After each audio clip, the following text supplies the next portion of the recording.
మన తండ్రి అయిన దేవుని ప్రభు అయిన యేసుక్రీస్తును స్తుతించి మహిమపరిచి ఘనపరిచి కొనియాడుటకు సంఘముగాను దేవుని కుటుంబముగాను చేరి వచ్చిన మీ అందరికీ వందనములు శుభములు తెలియచేయచ్చు ఉన్నాను. ఈ యొక్క నూతన దినాన్ని దేవుడు మనకు దయచేసి ఉన్నాడు. కాబట్టి ఈ యొక్క ఆనందకరమైనటువంటి దినం కేవలం ఆదివారం మాత్రం కాకుండా ప్రతిరోజు మనం ఆనందంగా జీవించడానికే మనం పిలువబడ్డాం. సంతోషించే వాతావరణాన్ని కలుగు చేసేటువంటి వారమే మనం ఉన్నాం. ఎఫెసీయులకు రాసిన పత్రిక 2వ అధ్యాయం 10వ వచనం నుంచి వచ్చినట్లయితే, ఎఫెసీయులకు రాసిన పత్రిక 2వ అధ్యాయం 10వ వచనంలో చదవండి ఎవరన్నా.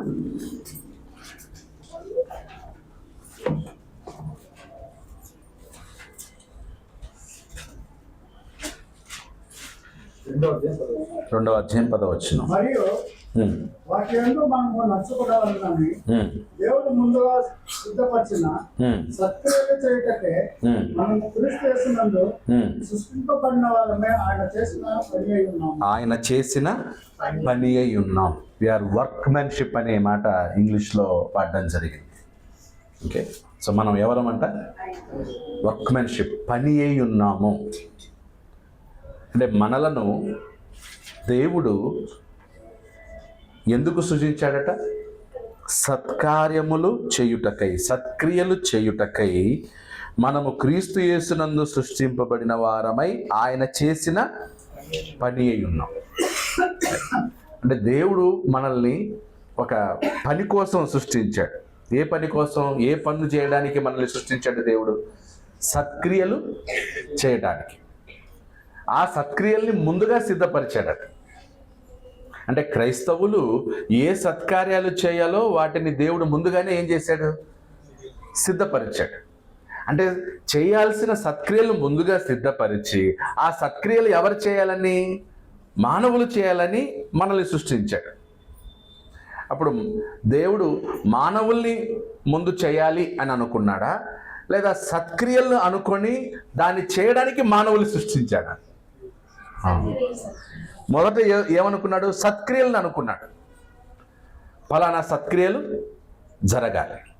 ఆ సత్క్రియలను ఎవరు చేయాలి? దేవదూతలు చేయాలా? మనుషులు చేయాలి? మనుషులు చేయాలి. అందుకు మానవులైనటువంటి మనల్ని సృష్టించాడు. సో కాబట్టి ఈరోజు మనం క్రీస్తునందు ఉన్నాము అంటే, సంఘంలో ఉన్నాము అంటే అర్థం చేసుకోవాలి. ఎందుకంటే దేవుడు మనల్ని సృష్టించింది, దేవుడు మనల్ని క్రీస్తునందు ఏర్పరచుకుంది. ఎందుకంటే ఆయన ముందుగా సిద్ధపరిచిన సత్క్రియలను చేయుటానికి మనం ఏమై ఉన్నాం అన్నమాట? పని అయి ఉన్నాము. వర్క్మెన్షిప్, పని అయి ఉన్నాము. అప్పుడు ఆ సత్కార్యాలు ఏమై ఉండొచ్చు? ఆ సత్కార్యాలు ఏమై ఉండొచ్చు?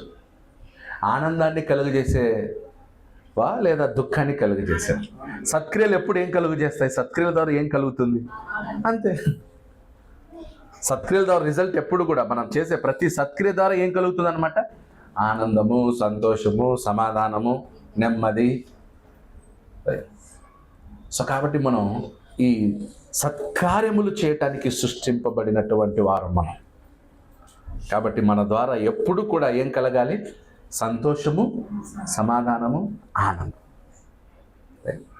అప్పుడు మనం ఎక్కడుంటే అక్కడ ఏముండాలి? ఇంట్లో.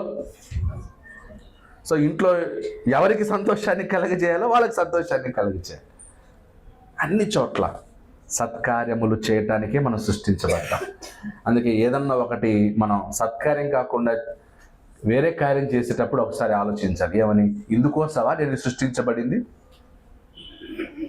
ఈ చెడ్డ కార్యాన్ని చేయడానికా నేను సృష్టించబడింది అని ఒకసారి మనం ఆలోచించాలి. సో అందుకు ఇది మనకు అర్థమైతే మనం ఎల్లప్పుడూ ఏ కార్యం చేస్తాం? మనం చేసే క్రియలన్నీ ఎలా ఉంటాయి? మంచి క్రియలే ఉంటాయి. అంటే ప్రాబ్లం ఏంటంటే చెడ్డది కూడా చేసి దాన్ని ఏమనుకుంటున్నాం? అదే ప్రాబ్లం మనకి. చెడ్డ క్రియలు కూడా సత్క్రియలు లెక్కనే చిత్రీకరించేసి నేను చేసింది సత్క్రియనే అని అనుకుంటాం. సో ఆ మెచ్యూరిటీకి రావాలి మనం, ఆ స్థాయికి మెచ్యూరిటీ. ఏదంటే ఏది సత్క్రియ అని గమనించే లేదా తెలుసుకునేటువంటి స్థాయికి మనం వెళ్ళాలి. ప్రతి సత్కార్యం ద్వారా మనం ఎప్పుడైతే సంతోషాన్ని కలగచేస్తామో, ఆనందాన్ని కలగచేస్తామో, అప్పుడు అదేంటనమాట, అది సత్కార్యం. రైట్. సో అంటే మీరు ఈ వారం అంతా ఏ క్రియలు చేసి వచ్చారు? అందరూ సత్క్రియలు చేసి ఎక్కడ కూర్చుంటున్నాం? ఆదివారం కూర్చుంటున్నాం. మళ్ళీ ఆదివారం ఇక్కడ నుంచి సిద్ధపడి మళ్ళీ ఏం చేయాలి? సోమవారం నుండి శనివారం వరకు మళ్ళీ ఏ కార్యాలు చేయాలి? సత్క్రియలే చేయాలి. సత్కార్యాలు చేస్తున్నాం, ఆదివారం వస్తున్నాం. మళ్ళీ ఇక్కడ ఏంటి ఉత్సాహాన్ని పొందుతున్నాం, మళ్ళీ ఏం చేస్తున్నాం? సోమవారం నుండి శనివారం వరకు సత్కార్యాలు చేయాలి. రైట్. కుట్రలు చేయడానికో కుతంత్రాలు చేయడానికో మనం ఆదివారం చర్చికి ఏం చేయట్లేదు, రావట్లేదు. ఒకవేళ అలా అయితే వాటిని స్లోగా మనం ఏం చేసుకోవాలన్నమాట, కరెక్షన్ చేసుకోవాలి, దిద్దుకోవాలి, మార్చుకోవాలి. రైట్. మనం క్రిస్టాలజీ గురించి చదువుతూ ఉన్నాం కదా. పోయిన వారం ఏ పాయింట్స్ ఆలోచించాం మనం క్రిస్టాలజీలో? రాసుకోలేదా అమ్మా? యేసుక్రీస్తు యొక్క పూర్వపు ఉనికి, ఏనా? Capital A. Okay. The pre existence of Christ, యేసుక్రీస్తు యొక్క పూర్వపు ఉనికి.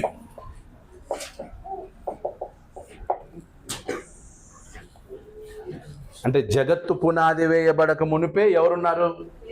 యేసుక్రీస్తు ఉన్నాడు అనే దానికి మన ఆధారం చూసాం. జగత్తు పునాది వేయబడక మునిపే, జగత్తు పునాది వేయబడక మునుపే క్రీస్తు ఉన్నాడు అనే దానికి ఎన్ని పాయింట్లు చూసాం? 4. ఏవేవి? మొదటిది ఏది? సృష్టిలో ఉన్నాయి.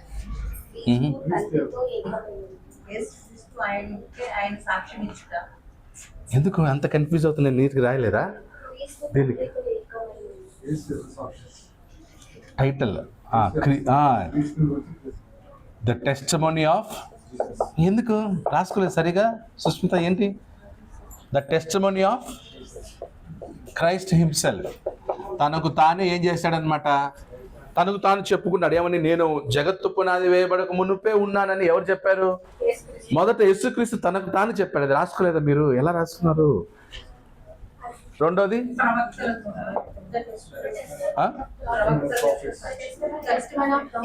The testimony of prophets. Okay. Next the testimony of apostles. Next testimony of implication. Next అంతేనా? ఏది సెక్ బీనా? A B C D E నలా? Okay. The manifestation of Christ. ఓ అది వేరే పాయింట్ రాసుకోవాలి మీరు. ఓకే. ద మేనిఫెస్టేషన్ ఆఫ్, అది బి అవుతుంది. Okay. P. So the manifestation of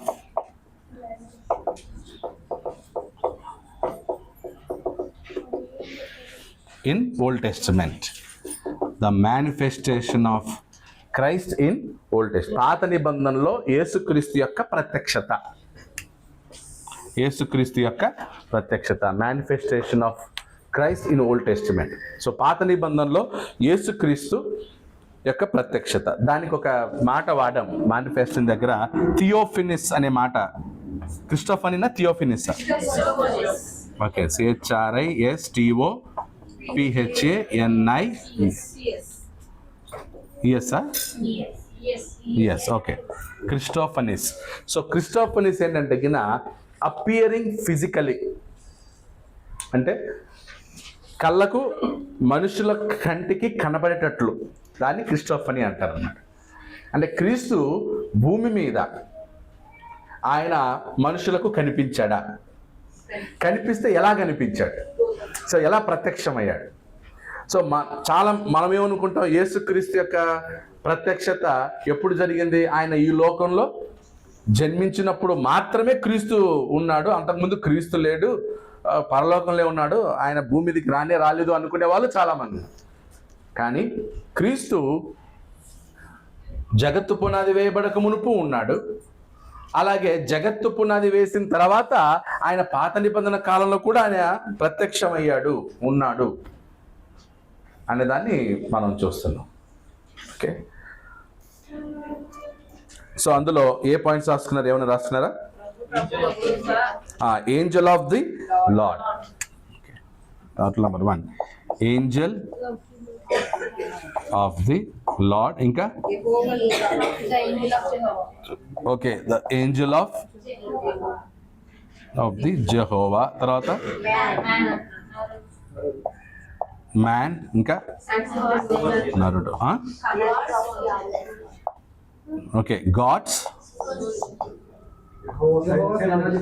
యెహోవా సేనాధిపతి. Okay, God soldier. ఇంకా అంతేనా? 4 పాయింట్లు ఆలోచించాం. ఓకే, సో ఇలాగున యేసుక్రీస్తు ప్రత్యక్షమైనట్లు మనం అక్కడ చూస్తాం. రైట్,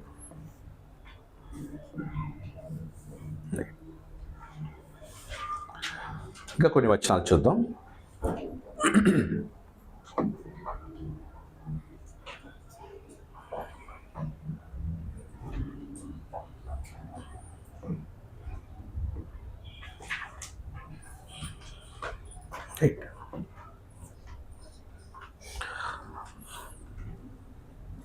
ఒక జస్ట్ చార్ట్ రాసుకుందాం. అంటే ఒక చార్ట్ ఏంటంటే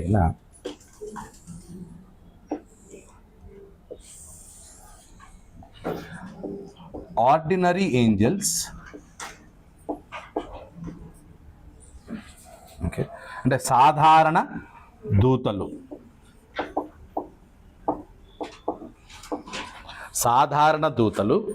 అలాగే ప్రభుదూత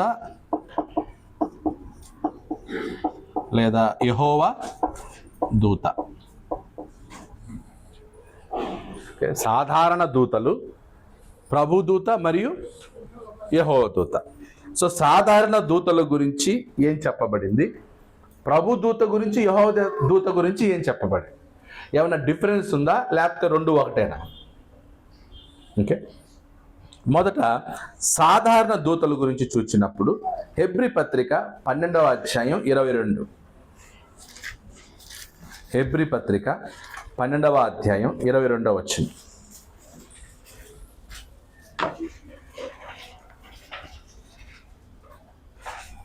అంటే జస్ట్ దూతల గురించి ఒక అవగాహన వచ్చడానికి మీకు. ఇప్పుడైతే సియోను కొండకును జీవము గల దేవుని పట్టణమునకును అనగా పరలోకపు యెరూషలేమునకును వేవేల కొలది దేవదూతల యొద్దకును, వేవేల కొలది దేవదూతల యొద్దకును. ఓకే, సో ఆర్డినరీ ఏంజల్స్ ఎంతమంది ఉన్నారంట? వేవేల కొలది దేవదూతలు, వేవేల కొలది దేవదూతలు. సో దేవదూతలు ఎంతమంది ఉన్నారు? వేవేల కొలది. Okay, innumerable.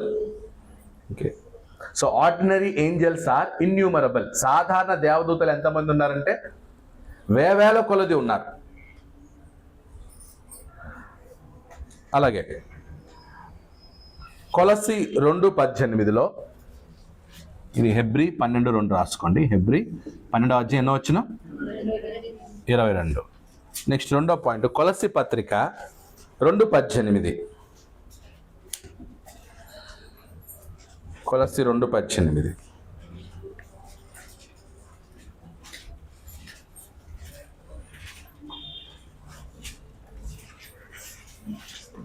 ఇది రాబోయే ఛాయే గాని నిజ స్వరూపము క్రీస్తులో ఉన్నది. అతి వినయాసక్తులై దేవదూత ఆరాధన యందు ఇచ్చ కలిగి చూచిన వాటిని గురించి గొప్పగా చెప్పుకొనుచు తన శరీర సంబంధమైన. సో దీన్ని బట్టి దేవదూత ఆరాధన యందు ఇచ్చ కలిగినటువంటి వారు.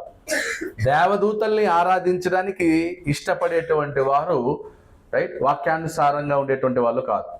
సో వాక్యానుసారంగా దేవదూతల్ని ఆరాధించవచ్చా? ఆరాధించకూడదు. సో సాధారణ దేవదూతలు ఆరాధింపకూడదు, ఓకే, లేదా ఆరాధనను అంగీకరించరు, ఆరాధనని అంగీకరించరు. అంటే మనుషులు దేవదూతల్ని ఆరాధిస్తే దేవదూతలు ఏం చేస్తారంటే వద్దు, మేము మీలాంటి స్వభావం కలిగిన వాళ్ళ మనుషుల మీలాంటి వారమే తప్ప మేము దేవుడి కాదు, మమ్మల్ని ఏం చేయొద్దండి, మీరు ఆరాధించొద్దండి, మాకు మొక్కొద్దు, మాకు నమస్కారం చేయొద్దని దేవదూతలు ఏం చేస్తారనమాట? రిజెక్ట్ చేస్తారు. So ordinary angels rejects worship అని రాసుకోండి. సాధారణ దూతలు ఆరాధనను అంగీకరించరు. Ordinary angels reject worship.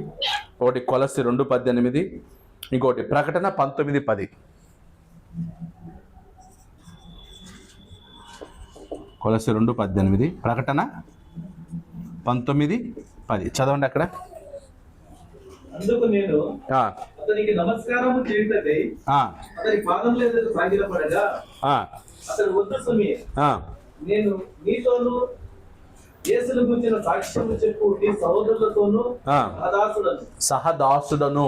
So నమస్కరించడానికి వెళ్ళాడు అక్కడ యోహాను. అప్పుడు దూత ఏం చేశాడు అనమాట? అతన్ని వద్దొద్దు, నాకేం చేయొద్దు, నమస్కరించవద్దు, నేను నీ వంటి సహదాసుడనే. ఓకే, తర్వాత రైట్, నెక్స్ట్ దేవునికే నమస్కారం చేయి, నాకు చేయొద్దు అన్నాడు. అంటే అప్పుడు దూత, అక్కడ ఉన్న దూత ఎవరన్నమాట? సాధారణ దేవదూత. సాధారణ దేవదూత కాబట్టి నాకు నమస్కరించొద్దు. ఎవరికి నమస్కరించాలి నువ్వు? దేవునికి. అలాగే ప్రకటన 22:8-9, రెవల్యూషన్ 22:8-9. యోహానను నేను ఈ సంగతులను వినినవాడను చూచినవాడను, నేను విని చూచినప్పుడు వాటిని నాకు చూపుతున్న దూత పాదంలో ఎదుట నమస్కారము చేయటకు సాగిలపడగా అతడు వద్దు సుమి, నేను నీతోను ప్రవక్తలైన నీ సహోదరులతోను ఈ గ్రంథమంతున్న వాక్యములను వారితోను సహదాసుడను. సో కాబట్టి ఇక్కడ కూడా దేవదూత ఏం చేస్తున్నాడు? అక్సెప్ట్ చేస్తున్నాడు, రిజెక్ట్ చేస్తున్నాడు? రిజెక్ట్ చేస్తున్నాడు. నో నో నో నో, నాకు నమస్కరించొద్దు, నాకు నమస్కరించొద్దు, నేను సహదాసుడనే అని అన్నాడు. ఓకే, సో కాబట్టి దేవదూతలు, సాధారణ దేవదూతలు ఆరాధనని ఏం చేయరు? వాళ్ళు అంగీకరించరు. They reject worship. ఓకే, అలాగే వీరు జీవాన్ని ఇవ్వలేరు, లేదా వీళ్ళు సృష్టి చేయలేరు. వీరు సృష్టింపబడిన వారు కానీ సృష్టి చేసేవారు కాదు. సాధారణ దేవదేవతలు కెనాట్ క్రియేట్ లైఫ్ అని రాసుకోవచ్చు ఇంగ్లీష్లో. Cannot create life. ఓకే, సృష్టించలేరు.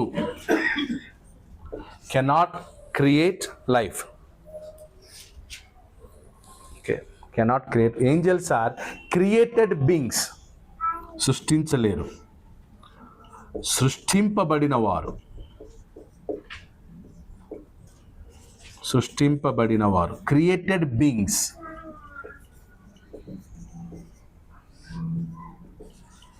అంటే దూతల్ని ఇంకొకరు సృష్టించారు, అందుకే వాళ్ళు సృష్టింపబడిన వారు. దూతలు ఏ సృష్టిని చేయలేరు.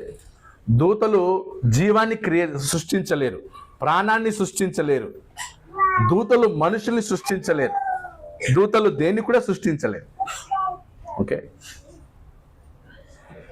అంటే ప్రాణమున్న వాటిని సృష్టించలేదు. ఇప్పుడు మనిషి ప్రాణం లేని వాటిని సృష్టించగలడు కదా. ఇప్పుడు ఉదాహరణకి ఈ ఫ్యాన్ని సృష్టించాడు మనిషి, కానీ దాంట్లో ఏం లేదు, జీవం లేదు. ఈ మైకుని సృష్టించాడు, కానీ దాంట్లో ఏం లేదు, జీవం లేదు. సో దేవదూతలు కూడా సృష్టింపబడిన వారు, మనలాగనే మనుషుల్లాగానే వాళ్ళు కూడా సృష్టించబడ్డారు. వాళ్ళు సృష్టి చేయలేరు, అంటే ప్రాణాన్ని పెట్టలేరు, జీవము గల వాటిని సృజించలేరు అనమాట దేవదూతలు. ఓకే, ఒకసారి నెహెమ్యా గ్రంథం, నెహెమ్యా 9వ అధ్యాయం 6వ వచనం. నెహెమ్యా 9వ అధ్యాయం 6వ వచనం.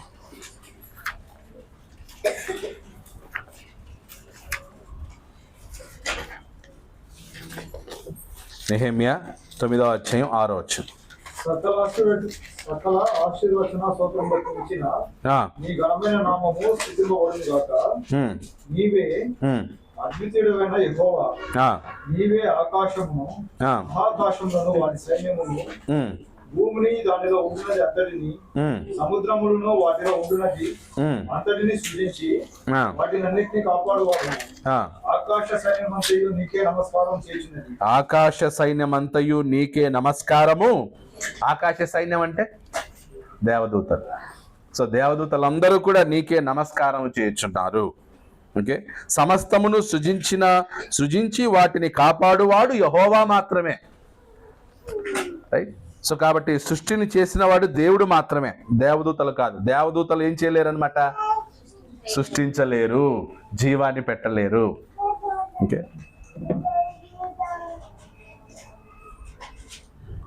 నెక్స్ట్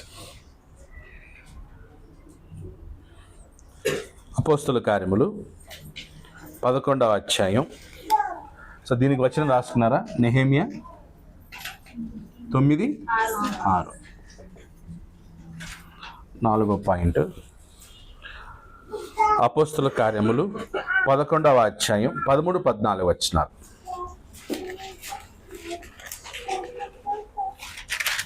అక్కడ చదవండి. అప్పుడు నీవు 30 మనుషులను పంపి పేతురు అను మారు పేరు గల సీమోనును పిలిపించుము. నీవును నీ ఇంటి వారందరూ ఏ మాటలలో రక్షణ పొందుదురో ఆ మాటలు అతడు మీతో చెప్పులని తన ఇంట నిలిచి తనతో చెప్పిన యొక్క దేవదూత సంగతి మాకు తెలిపాను. రైట్. సో అక్కడ నువ్వు వెళ్ళి ఏం చేయి, యొప్పేకి మనుషులను పంపి ఏం చేయి, దేవుని మాటలు చెప్పేటువంటి పేతుని పిలిపించుకొని చెప్పాడు అని దేవదూత కొర్నేలికి చెప్పాడు అనమాట.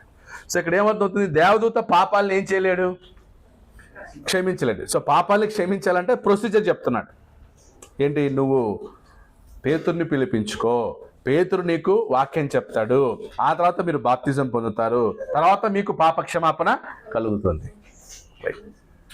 సో కాబట్టి దేవదూతలకి పాపాల్ని క్షమించే హక్కు లేదు. Okay, cannot forgive since. సాధారణ దూతలు మనుషుల పాపమును క్షమించలేరు. మనుషుల పాపమును క్షమించలేరు. అపోస్తల కార్యములు 11, 13, 14 వచ్చిన.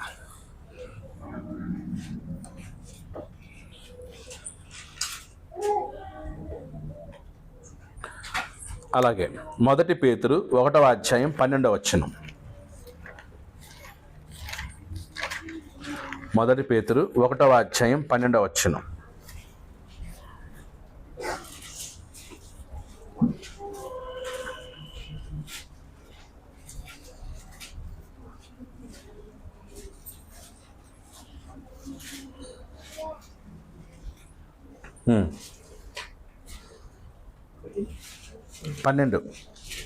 పరలోకము నుండి పంపబడిన పరిశుద్ధాత్మ వలన మీకు సువార్త ప్రకటించిన వారి ద్వారా ఇప్పుడు తెలుపబడిన ఈ సంగతుల విషయమై తమ కొరకు కాదు గాని మీ కొరకే తాము పరిచర్య చేసిన సంగతి వారికి బయలుపరచబడేను. ఎవరికి? దేవదూతలకి బయలుపరచబడింది. అంటే దేవదూతలు ఏం చేశారంటే ఇక్కడ చూడండి, పరలోకము నుండి పంపబడిన పరిశుద్ధాత్మ వలన మీకు సువార్త ప్రకటించిన వారి ద్వారా మీకిప్పుడు తెలుపబడిన ఈ సంగతుల్లో విషయమై తమ కొరకు కాదు గాని మీ కొరకే తాము పరిచర్య చేసిన సంగతి వారికి బయలుపరచబడెను. అంటే దేవదూతలకి ఒక సంగతి ఏమైందనమాట, మర్మంగా ఉండింది. ఇప్పుడు దేవదూతలకి ఏం చేయబడింది, బయలుపరచబడింది. అంటే దేవదూతలు సర్వజ్ఞుల సో దేవదూతలకు కూడా ఆ విషయాలు ఎలా ఉన్నాయంట? మానవులకు రక్షణ ఉంది, మానవుల్ని రక్షించాలి, మానవుల్ని పాపం నుండి విడుదల చేసి వారిని దేవుని కుమారుడైన క్రీస్తుతో సమానంగా చేయాలి అనే ఈ సంకల్పము, ఈ ప్లాన్ అంతా దేవదూతలకు ఎలా ఉందంట? మరుగైంది. వాళ్ళు చేసిన పరిచర్య అంతా వాళ్ళు ఏమనుకున్నారంటే మా కొరకేమనుకున్నారన్న. లాస్ట్ తర్వాత చూస్తే మీకోసం కాదు, అది ఎవరి కోసం? అందుకే చూడండి, తమ కొరకు కాదు గాని మీ కొరకే తాము పరిచర్య చేస్తున్న సంగతి వారికి బయలుపరచబడెను. రైట్. ఇప్పుడు కొన్నిసార్లు ఏదో తెగ చేస్తూ ఉంటాం, మనం ఏమనుకుంటాం, లాస్ట్లో మనకే ఇస్తారులే మన బాస్ అనుకుంటాం. చివరిలో లాస్ట్లో అంతా నువ్వు పని చేసిన తర్వాత వేరే వాళ్ళకి ఇస్తే ఎలా ఉంటుంది? సో దేవదూతలు కూడా అంటే మేము ఇంతవరకు పని చేసింది, పరిచయం చేసింది, కష్టపడింది ఎవరి కోసం? మనుషుల కోసమా అని వాళ్ళు ఏం చేస్తారంట? దేవదూతలు ఈ కార్యములను తొంగి చూడ కోరుచున్నాం. మేము ఇంతగా పరిచర్య చేసినటువంటిది మనుషుల కోసమా? ఆ మనుషులు పరలోకానికి వస్తారా అని ఈ కార్యముల కోసం వాళ్ళు తొంగి చూడగోరుచున్నారు. ఎప్పుడు జరుగుతుందా, ఎప్పుడు నెరవేరుతుందా, ఎప్పుడు క్రీస్తు ప్రభువు వస్తాడు, ఎప్పుడు మనుషులందరూ పరలోకానికి వస్తారు, ఎలాంటి వాళ్ళు వస్తారు, అది ఆ సీన్ ఎలా ఉంటుందని దేవదూతలు కూడా ఎగ్జైట్మెంట్తో ఏం చేస్తున్నారంట? తొంగి చూడగోరుచున్నారు. సో దీన్ని బట్టి ఏమవుతుందంటే దేవదూతలు సర్వజ్ఞులు కాదు. Okay, so angels are not all knowing. సర్వజ్ఞులు కాదు అంటే అన్నీ తెలిసిన వాళ్ళు కాదు. 1 పేతురు 1:12.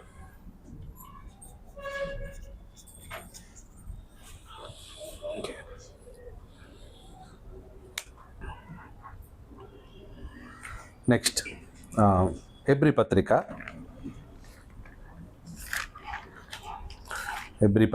1వ అధ్యాయం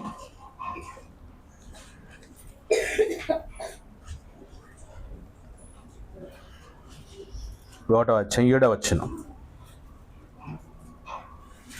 తన దూతలను వాయువుగాను తన సేవకులను అగ్నిజ్వాలలుగాను చేసుకునేవాడు. సో వీళ్ళు ఎవరంట? ఆరు అని రాసుకొని ఏం రాసుకుంటారు? వాయువులు మరియు సేవకులు. సాధారణ దూతలు ఎవరంట? వాయువులు మరియు సేవకులు. సో స్థలం లేదు కాబట్టి నేను రాస్తున్నాను. 6th 1 వాయువులు, సేవకులు. వాయువులు మరియు సేవకులు. అలాగే 1:14 చూడండి. వీరందరూ అంటే ఎవరు? దేవదూతలందరూ రక్షణ అను స్వాస్థ్యము పొందబోవు వారికి పరిచారము చేయుటకై పంపబడిన సేవకులైన ఆత్మలు కారా. సో రక్షణ పొందేవారికి వీళ్ళు ఏం చేస్తారంట? పరిచారము చేయువారు.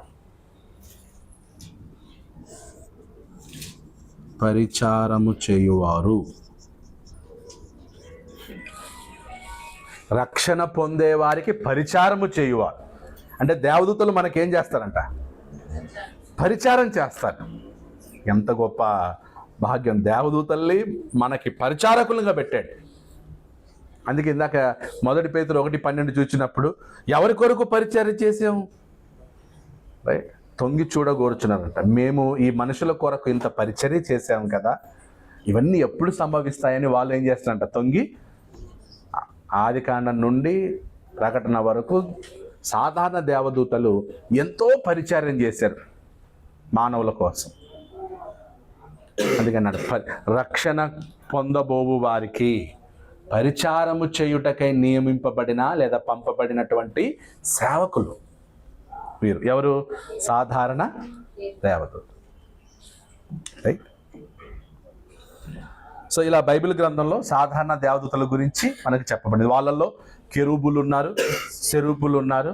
కెరూబులు, సెరూపులు, తర్వాత మిఖాయేలు, గబ్రియేలు.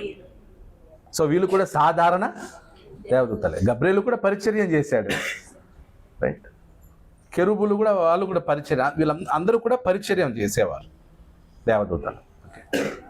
మరి ప్రభు దూత ఏంటో చూద్దాం. ప్రభు దూత.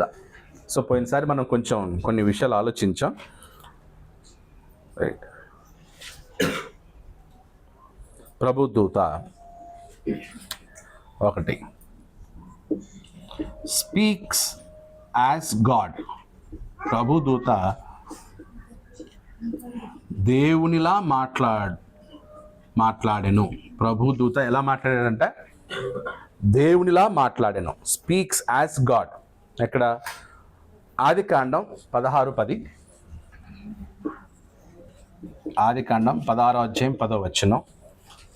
అలాగే 22:15 నుంచి 16.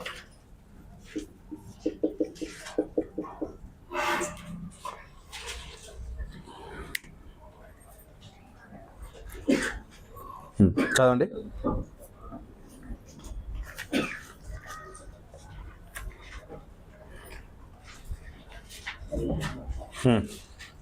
మరియు యెహోవా దూత నీ సంతానమును నిశ్చయంగా విస్తరింపజేసేదను, అది లెక్కింప వీలులేనంతగా విస్తరింపులని దానితో చెప్పాను. Okay, right. సో అంటే ఇక్కడ ఎలా మాట్లాడుతున్నాడు? ఒక అధికారి లాగా, అథారిటీ లాగా ఉన్నట్టు చెప్తున్నాను కదా. 9వ వచనం చూడండి.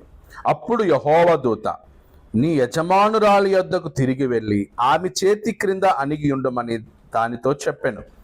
మరియు యెహోవా దూత నీ సంతానమును నిశ్చయముగా విస్తరింపజేసేదను, అది లెక్కింప వీలు లేనంతగా విస్తారమవునని దానితో చెప్పాను. ఎవరితో? హాగరుతో. అంటే హాగరు ఏంటనమాట, పారిపోయి వస్తుంది కదా. సో అక్కడే చెప్తున్నాడు అన్నమాట. ఓకే, నువ్వేమి ఇదవద్దు, నేను కూడా నీ సంతానాన్ని ఏం చేస్తాను, ఆశీర్వదిస్తాను. వాళ్ళే ఎవరనమాట? ఇష్మాయేలు. ఓకే, అంటే దేవుడు ఇష్మాయేలుకు అన్యాయం చేశాడా? లేదు. హాగరికి అన్యాయం చేశాడా? లేదు. ప్రత్యక్షమై న్యాయం చేస్తున్నాడు. సో అక్కడ మాట్లాడేది ఎవరనమాట? అక్కడ యెహోవా దూత అన్నాడు. ఎలా మాట్లాడుతున్నాడు? దేవుడు మాట్లాడినట్టు మాట్లాడుతున్నాడు. ఓకే, అప్పుడు ఎవరై ఉండొచ్చు? అది యెహోవా దేవుడు దూత. అక్కడ అలా మాట్లాడేది ఎవరై ఉండొచ్చు? తండ్రి అయిన దేవుడా, యేసుక్రీస్తా? ఓకే. అలాగే 22వ అధ్యాయం 15 నుంచి 18 ఆదికాండం.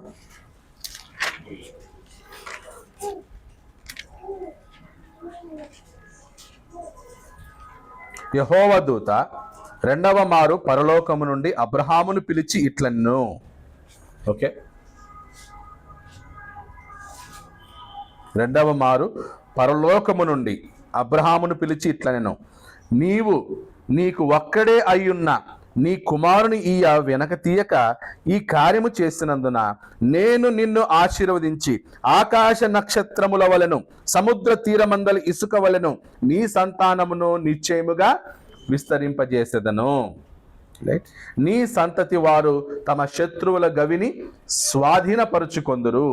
మరియు నీవు నా మాట వినినందున భూలోకములోని జనములన్నీయు నీ సంతానము వలన ఆశీర్వదించబడును. నా తోడని ప్రమాణము చేసి ఉన్నానని యెహోవా సెలవిచ్చెను. మాట్లాడేది ఎవరు? యెహోవా దూత. సెలవిచ్చింది ఎవరు? అంటే ఎలా ఉంది? యెహోవా దూత ఎవరిలా మాట్లాడాడు? యెహోవాలాగా మాట్లాడాడు. ఆ అధికారం సాధారణ దూతలకు ఉంటుందా? ఎవరికి అన్నమాట? యేసుక్రీస్తు. అర్థమవుతున్నా? యేసుక్రీస్తు. ఇంకొక వచనం చూద్దాం.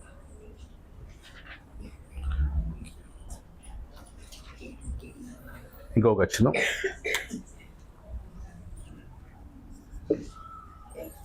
హాగర్తో దేవుడు మాట్లాడినట్టే మాట్లాడాడు, అబ్రహాంతో దేవుడు మాట్లాడినట్టే మాట్లాడాడు. ఓకే, ఇంకోటి 2వ పాయింట్, అలా ప్రతి చోట ఉంటుంది. అబ్రహాము మొదట కలిసినప్పుడు ఇది మనకు అబ్రహాంతో మాట్లాడేది యెహోవా దూత, అబ్రహాంతో మాట్లాడే యెహోవా దూత యేసుక్రీస్తేనా అనే దానికి క్రొత్త నిబంధనలో యేసుక్రీస్తే చెప్పాడు. ఎక్కడ? ఎన్నో అధ్యాయం? యోహాను సువార్త 5వ అధ్యాయమా?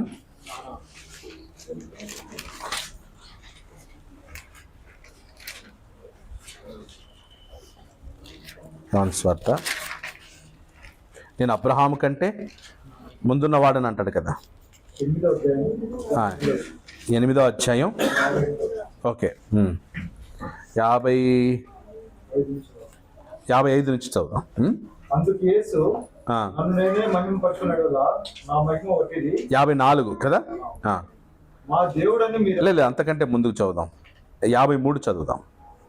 మన తండ్రి అయిన అబ్రహాము చనిపోయాను కదా, మన తండ్రి అయిన అబ్రహాము చనిపోయింది కదా, నీవు అతని కంటే గొప్పవాడవా? నీవు అతని కంటే గొప్పవాడవా? భక్తులు చనిపోయి ప్రవక్తలను చనిపోయిరి, నిన్ను నీ ఎవడని చెప్పుకో. నిన్ను నీవెవడవని చెప్పుకొనుచున్నావని ఆయన్ను అడిగిరి. అంటే ఆయన బోధ ఇవన్నీ చూస్తే గిన నువ్వేదో అబ్రహాం కంటే గొప్పోడిలాగా, ప్రవక్తల కంటే గొప్పోడిలాగా చెప్పుకుంటున్నావు. అబ్రహాము చనిపోయాడు, ప్రవక్తలు చనిపోయారు, నువ్వెవరు అసలు? నువ్వు వాళ్ళకంటే గొప్పోడివా అనేది ప్రశ్న యేసుక్రీస్తుకి. అప్పుడు యేసుక్రీస్తు సమాధానం ఏంటి? అందుకు యేసు, నన్ను నేనే మహిమపరచుకొనిన ఎడల నా మహిమ ఒట్టిది. అంటే యేసుక్రీస్తు భూమి మీద తనను తాను ఏం చేసుకోకూడదు? మహిమపరచుకోకూడదు. ఓకే, తర్వాత మా దేవుడని మీరెవరిని గూర్చి చెప్పుదురో. అంటే మీరు ఏమంటున్నారు? మాకు యెహోవాయే దేవుడు, మాకు యెహోవాయే దేవుడని ఏ దేవుని గురించి మీరు చెప్తున్నారో నా తండ్రియే నన్ను మహిమపరచుచున్నాడు. ఓకే, అంటే ఇప్పుడు ముస్లిమ్స్ అందరూ అల్లా అంటున్నారు కదా, ఆ అల్లాయే యేసుక్రీస్తుని మహిమపరిచాడు. అది చాలా మంది ముస్లిమ్స్ నమ్ముతున్నారు. ముస్లిమ్స్ ఇప్పుడు ఏ అల్లాకైతే ప్రార్థన చేస్తున్నారో, ఏ అల్లాని ప్రతిరోజు రోజుకి 5 సార్లు నమాజ్ చేస్తున్నారో ఏ అల్లాకి, ఆ అల్లానే యేసుక్రీస్తుని ఏం చేశాడంట? మహిమపరిచాడు. ఎందుకంటే యూదులు కూడా యాహ్వేకి, యెహోవాకే వారు నమస్కరిస్తారు, యెహోవానే పూజిస్తారు. సో యేసుక్రీస్తు ఇక్కడ ఏమంటారు? మీరు ఏ దేవుడైతే మా దేవుడు అంటున్నారో, ఏ యెహోవాను మా దేవుడు అంటున్నారో, ఆ యెహోవాయే నన్ను ఏం చేశాడు? మహిమపరిచాడు. ఓకే, నేను మనుషుల దగ్గర మాత్రమే కాదు మహిమపరచబడింది, నా తండ్రియే నన్ను ఏం చేశాడు? మహిమపరచుచున్నాడు. అర్థమవుతా లేదా? తండ్రి అయిన దేవుడు తన కుమారుడైన యేసుక్రీస్తుని ఏం చేస్తున్నాడు? మహిమపరుస్తుంటే, ఈ రోజున్న చర్చ్ ఆఫ్ క్రైస్తవులు కొంతమంది మేము యేసుక్రీస్తుని ఆరాధించాం. ఎవరిని మాత్రమే ఆరాధిస్తాం? ఆ యెహోవాయే యేసుక్రీస్తుని ఏం చేశాడు? మరి మీకేంటి? యెహోవా కన్నా పెద్దోళ్ళ, గొప్పవాళ్ళ? మీరు తండ్రి కన్నా గొప్పవాళ్ళ? తండ్రి నన్ను మహిమపరుస్తుంటే రైట్, ఇప్పుడు ఏమంటున్నారు? మేము తండ్రిని మాత్రమే ఆరాధిస్తాం, యేసు ప్రభుని. ఇంకొక విడ్డూరం ఏంటంటే, యేసు ప్రభుని స్తుతిస్తాం, మహిమపరుస్తాం, పాటలు పాడుతాం, అన్నీ చేస్తాం, కానీ ఆరాధన మాత్రం ఇది ఎలా ఉందో తెలుసా? నీకు అన్నం పెడతాం, బిర్యానీ పెడతాం, వైట్ రైస్ వేస్తాం, పప్పు వేస్తాం, కానీ భోజనం పెట్టాం. అర్థమైందా? వాళ్ళు ఇంటికి పిలిచి అన్నం పెట్టారు కానీ ఏం పెట్టలే. ఏమన్నా అర్థం ఉందో దాంట్లో? అసలు భోజనం అంటేనే ఇది. భోజనం అనేది ఏది? అది దాని నామవాచకం. క్రియాపదం ఏంటంటే కింద అన్నం పెట్టడం, తర్వాత అవి వేసిన తర్వాత భోజనం చేశారంటే చేశారు. ఏం చేసావు భోజనం అంటే అప్పుడు ఏం చెప్తాం? పప్పు అన్నం తిన్నాను, లేదా బిర్యానీ తిన్నాను, లేదా చపాతీ తిన్నాను అలా అంటాం. సో చపాతీ భోజనం లెక్కలోకి వస్తుందా, వేరే లెక్కకు వస్తుందా? చపాతీ కూడా భోజనమే, వైట్ రైస్ భోజనమే, బిర్యానీ అట్టట్లేదు, అన్ని భోజనమే. భోజనం అంటే దాంట్లో రకాలు ఉంటాయి. అలాగే ఆరాధన అంటే దాంట్లో ఏమున్నాయన్నమాట? స్తుతించుట, మహిమపరచుట, కీర్తించుట, స్తోత్రించుట, పొగడుట, మ్రొక్కుట, నమస్కరించుట, సాగిలపడుట, పూజించుట, ఘనపరచుట, కొనియాడుట, ఇవన్నీ ఏంటన్నమాట? ఆరాధనలు. ఇప్పుడు క్రీస్తు సంఘం వాళ్ళకి ఆ డెఫినేషన్ తెలియట్లే. ఆరాధన యొక్క డెఫినేషన్ యేసుక్రీస్తు అన్నీ చేస్తాం, కానీ ఆరాధన మాత్రం ఆరాధన చేసి ఏమంటున్నారు? రైట్. ఇప్పుడు ఎలా ఉంటుందంటే అది, ఒక మనిషిని ఇక్కడ కూర్చోబెట్టి అతనికి సన్మానం చేసి ఫ్రూట్స్ ఇచ్చి అన్ని ఇచ్చి ఈయనెవరో నాకు తెలియదంటే, నువ్వెవరో నాకు తెలియదు కానీ నేనేం చేస్తావు, అప్పుడు ఆయనకి ఎలా ఉంటుందండి? నాకెందుకు, నాకు ఇచ్చేవి ఇస్తే చాలు అని అనుకుంటారా? లేకపోతే అసలు నేను ఎవరినో తెలియకుండా సన్మానం చేస్తే ఏమంటారు దాన్ని? ఏమన్నా మీనింగ్ ఉందా అందులో? కాబట్టి when you don't know about Jesus, యేసుక్రీస్తు గురించి ఏమి తెలియకుండా ఏం చేస్తావు ఆయనకి? ఆయన దేవుని కుమారుడిని నువ్వు అంగీకరించకపోతే, ఆయన దేవుడిని నువ్వు అంగీకరించకపోతే, ఆయన సృష్టికి ముందు నుంచి ఉన్నవాడు అనేది నీకు తెలియకపోతే, ఆయన జీవాన్ని ఇచ్చేవాడు అనేది నీకు తెలియకపోతే, ఆయన్ని స్తుతించినా మహిమపరిచినా ఘనపరిచినా ఏం ప్రయోజనం ఉంది? ఇప్పుడు ఎవరి గురించి అయినా మాట్లాడాలనుకుంటే తెలిసి మాట్లాడతావా, తెలియకుండా మాట్లాడతావా? చెప్పండి. కొంతమందికి ఏం తెలియకపోయినా పర్లేదు, పొగుడుతూ ఉండాలి అంతే. మనుషులు ఏం కోరుకుంటారంటే కన్నా పొగడతలు కోరుకుంటారు. No and talk. అలాగే క్రీస్తుని గురించి సంపూర్ణంగా తెలుసుకొని అప్పుడు ఆయన గురించి మాట్లాడు. అందుకే ఈ క్రిస్టాలజీ. ఓకే, మనం ఒకటి మైండ్లో ఫిక్స్ అయిపోయి ఉంటుంది మనకి, ఏమని? క్రీస్తు గురించి కొంత అవగాహన. ఇప్పుడు మనం ఏం చేస్తున్నాం? దాన్ని నేర్చుకుంటున్నాం, ఇంకొంచెం డీప్గా తెలుసుకుంటా ఉన్నాం. ఆయన మేనిఫెస్టేషన్, ఆయన శరీరధారిగా భూమి మీద జన్మించినప్పుడు మాత్రమే కాదు, అంతకంటే ముందున్నాడు ఆయన. అబ్రహాంకి ప్రత్యక్షమయ్యాడు, అబ్రహాంతో మాట్లాడాడు, అబ్రహాంని చూచాడు యేసుక్రీస్తు. చూడకూడదా? అంటే ఆయన భూమి మీద జన్మించక ముందు భూమి మీదకి రాకూడదా? అంటే మనం పెట్టాం కండిషన్. మన అండర్స్టాండింగ్ని బట్టి యేసుక్రీస్తు ఉండాలా, లేదా యేసుక్రీస్తు ఎలా ప్రత్యక్షమయ్యాడో దాన్ని మనం అర్థం చేసుకోవాలా? ఆయన ఎలా ప్రత్యక్షమయ్యాడో అది మనం ఏం చేయాలి? అర్థం చేసుకోవాలి. ఆ తర్వాత మనం ఒక ఫిక్స్డ్ పాయింట్కి రావాలి. కానీ మనం ఒక ఫిక్స్డ్ పాయింట్ చేసేసుకొని లేదు అది గేస్ ఫ్లో కాదు, అది ఎట్లా కాదు, ట్రాన్స్లేషన్ ప్రాబ్లం, ఇది ప్రాబ్లం అని సతమతం అవుతున్నారు. సో ఇక్కడ యూదులు కూడా సేమ్ ప్రాబ్లం. యూదులు కూడా ఏమంటున్నారు? ఏంది అబ్రహాం గురించి అంత, అబ్రహాం కంటే గొప్పవాడివా నువ్వు, మోషే కంటే గొప్పవాడివా నువ్వు? ఇప్పుడు యేసు ఒక చోట నిలబడినప్పుడు, రూపాంతరం చెందినప్పుడు, ఒకవైపు మోషే, ఒకవైపు ఏలియా. ఓకే, మోషే ధర్మశాస్త్రానికి రిప్రజెంట్, ఏలియా ప్రవక్తలకి రిప్రజెంట్. అంటే యేసుక్రీస్తు ఆ ఇద్దరిని నిల్చోబెట్టాడు. ఎవరిని? మోషేని, ఏలియాని. అప్పుడు ఆయన శక్తి ఏంటి? మోషే కంటే ఏలియా కంటే గొప్పవాడు ఆయన. ఇక్కడ గమ్మత్తు చూద్దాం. ఇంకా యేసుక్రీస్తు ఏమంటున్నాడు? కాబట్టి నా తండ్రియే నన్ను మహిమపరుచుచున్నాడు. 55వ వచనం, మీరు ఆయనను ఎరుగరు. ఎవరిని? తండ్రిని మీరు ఎరగరు, నేను ఆయనను ఎరుగుదును. మీరు తండ్రిని ఎరగరు, నాకు తండ్రి గురించి నాకు బాగా తెలుసు, నేను ఎరుగుదును. ఆయన మాట గైకొనుచున్నాను, నేను నా తండ్రి మాట గైకొనుచున్నాను. మీ తండ్రి అయిన అబ్రహాము నా దినము చూతునని మిగులా ఆనందించెను, అది చూచి సంతోషించెను అనెను. ఏమర్థమైంది? అబ్రహాం ఏమన్నాడంట? నా దినము చూతునని, అబ్రహాము నా దినము చూతునని మిగులా ఆనందించెను, అది చూచి సంతోషించాడు. అంటే అబ్రహాం యేసుక్రీస్తుని చూచాడా?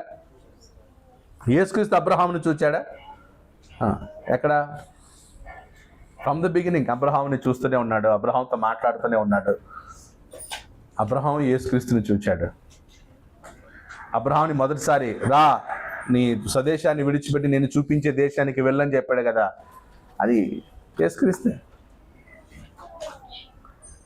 అబ్రహాము యొక్క జీవితాన్ని చూచినవాడు దేవుడు. తర్వాత ముందు వాళ్ళు ఏమన్నారు? అందుకు యూదులు, నీకు ఇంకనూ 50 సంవత్సరములైనను లేవే, నీవు అబ్రహామును చూచితివా? సో వాళ్ళకి అర్థమైపోయింది. ఈయన ఏమంటున్నాడు? అబ్రహాముని నేను చూచాను అంటున్నాడు. నీకు 50 సంవత్సరాలు లేవు, 2000 దగ్గర 4000 సంవత్సరాల క్రిందట, లేదా 2500 సంవత్సరాల క్రిందట అబ్రహాముని చూచావా నువ్వు? 50 సంవత్సరాలు లేవు నీకు. దానికి యేసుక్రీస్తు ఏమంటున్నాడు? నీవు అబ్రహామును చూచితివా అని ఆయనతో చెప్పగా, యేసు అబ్రహాము పుట్టక మునుపే నేను ఉన్నానని మీతో నిశ్చయముగా చెప్పుచున్నాను. ఇంకొక బాంబు వేశాడు ఆయన. అబ్రహాం చూడ్డం కాదురా, నేను అబ్రహాము కంటే ముందున్నవాడను. అదే సరికి వాళ్ళు ఏం చేశారు? కాబట్టి వారు ఆయన మీద రువుటకు రాళ్ళు ఎత్తిరి. అంటే దేవదూషణ అది. ఎందుకు రాళ్ళు ఎత్తారు వాళ్ళు? యెహోవా తప్ప ఇంకొకడు దేవుడు లేడు వాళ్ళ దృష్టిలో. సో ఎవరైనా నేను అబ్రహాం కంటే ముందున్నవాడను, నేను ముందున్నవాడను అంటే యెహోవాని నేను అంటున్నాడు ఆయన. యెహోవా అనే మాటకు అర్థం ఏంటి? నేను ఉన్నవాడు. ఇప్పుడు యేసుక్రీస్తు ఏమంటున్నాడు? నేను ఉన్నవాడను. ఎవరికంటే ముందు? అబ్రహాం కంటే ముందున్నవాడను, జగత్తు పునాది వేయబడక మునిపే ముందున్నవాడను అనేసరికి రే నువ్వు దేవునితో సమానం చేసుకుంటావని ఏం చేశారనమాట? రాళ్ళు తీసుకున్నాడు.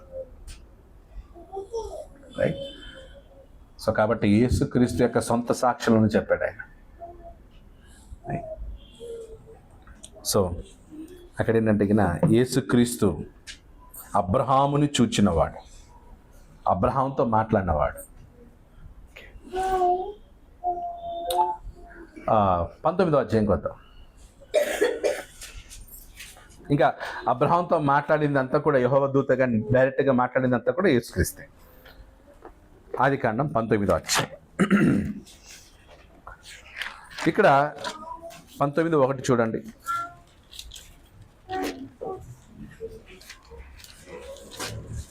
సొదొమ గొమొర్రాని నాశనం చేసే సందర్భం. ఓకే, చదవండి. ఆ సాయంకాలం మందు ఆ ఇద్దరు దేవదూతలు సొదొమ చేరినప్పటికీ లోతు సొదొమ గృహం ఎదుట కూర్చొని ఉండెను. లోతు వారిని చూచి వారిని ఎదుర్కొంటకు లేచి సాష్టాంగ నమస్కారం చేసి, నా ప్రభువులారా దయచేసి దాసుని ఇంటికి వచ్చి రాత్రి వెళ్ళబుచ్చి కాళ్ళు కడుక్కున్నది. సో ఇక్కడ ఇద్దరు దేవదూతలు సొదొమ దగ్గరికి వచ్చారు. ఓకే, సొదొమని నాశనం చేయడానికి వచ్చారు. అక్కడ అగ్నిగంధాలను కురిపించి నాశనం చేయాలి. ఓకే, ఇప్పుడు 19:23 చూడండి. సో లోతుని బయటికి తీసుకొచ్చారు. లోతు ఏమంటారంటే నేను సోయరుకు వచ్చి వెళ్ళేంత వరకు సొదొమ గొమొర్రాని నాశనం చేయదు, నాకు వచ్చిన టైం ఇవ్వండి అంటే టైం ఇచ్చారు. లోతు ఏం చేస్తాడనమాట? వెళ్ళాల్సిన చోటుకి వెళ్ళాడు. 23 లోతు సోయరుకు వచ్చినప్పుడు ఆ దేశమున సూర్యుడు ఉదయించి, అప్పుడు యెహోవా సొదొమ మీదను గొమొర్రా మీదను యెహోవా యొద్ద నుండి గంధకమును అగ్నిని ఆకాశము నుండి కురిపించి. ఎన్ని యెహోవాలు ఉన్నాయి అక్కడ? అప్పుడు యెహోవా సొదొమ మీదను గొమొర్రా మీదను యెహోవా యొద్ద నుండి గంధకమును అగ్నిని ఆకాశం నుండి కురిపించి. ఫస్ట్ యెహోవా ఎవరు? సెకండ్ యెహోవా ఎవరు? అంటే ఆ సొదొమ గొమొర్రా మీద అగ్నిని కురిపించిన వాడు ఎవరు? యెహోవా. యెహోవా యొద్ద నుండి కురిపించాడంట. అంటే ఒక యెహోవా యొద్ద నుండి కురిపించాడు. అంటే మొదటి యెహోవా ఎవరు? యేసుక్రీస్తు. తండ్రి యొద్ద నుండి అగ్నిని కురిపించాడు. ఓకే, అర్థం లేదు. ఎందుకంటే తండ్రి ఇవన్నీ చేయగలడా డైరెక్ట్గా? తండ్రి విషయంలో యేసుక్రీస్తు ఏం చెప్పాడు? ఎవరును ఎప్పుడును తండ్రి స్వరమును కానీ స్వరూపాన్ని కానీ ఏం చేయలేదు, చూడలేదు. అప్పుడు మరి ఇదంతా మాట్లాడింది ఎవరు? అబ్రహాంతో నేరుగా యెహోవా మాట్లాడినట్టు మాట్లాడాడు. తర్వాత అవన్నీ ఎవరు మాట్లాడింది? యేసుక్రీస్తు. తండ్రి స్వరూపాన్ని కానీ తండ్రి స్వరమును కానీ వినలేదు. ఎక్కడుందా వచనం? యోహాను సువార్త 1:18 చదవండి.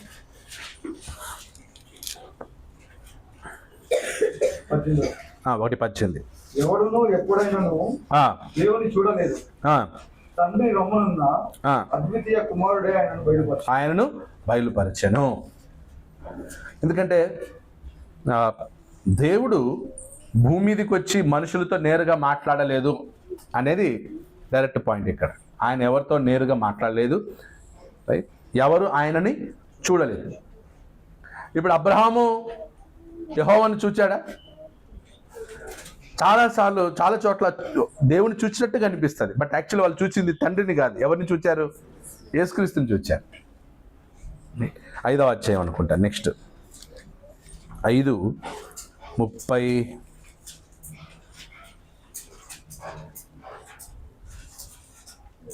ఓకే, 37.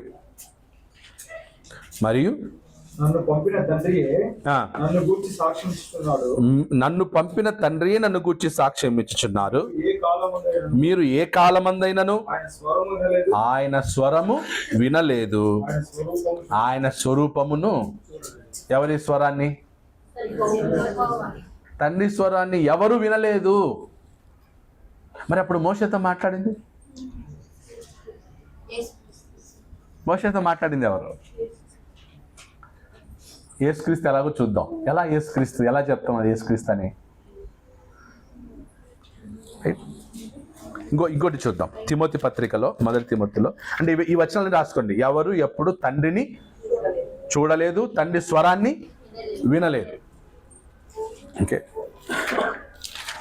సో ఇది మనకు అర్థమైతే అప్పుడు ఆ యెహోవా దూత ఎవరని తెలుస్తుంది మనకి? యేసుక్రీస్తు. సో ఎవరైతే దేవునిలా మాట్లాడారో ఆ మాట్లాడిందంతా కూడా ఎవరన్నమాట? యేసుక్రీస్తు. ఓకే, ఏదన్నాను? తిమోతి పత్రిక,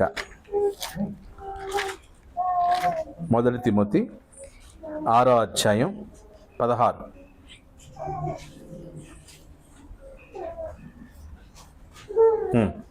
చదండి. మొదటి తిమోతి 6:16.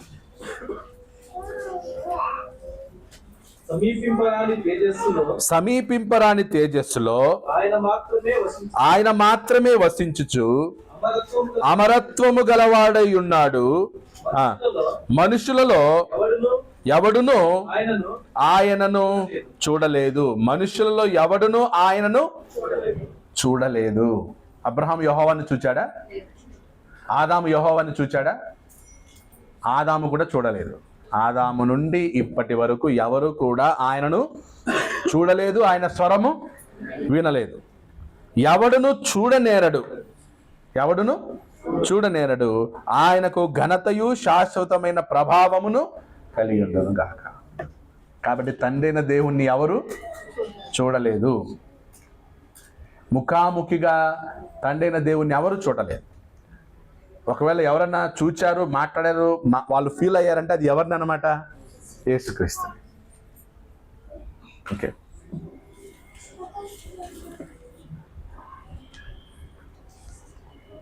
నెక్స్ట్ మరి మోషేతో మాట్లాడింది ఎవరు?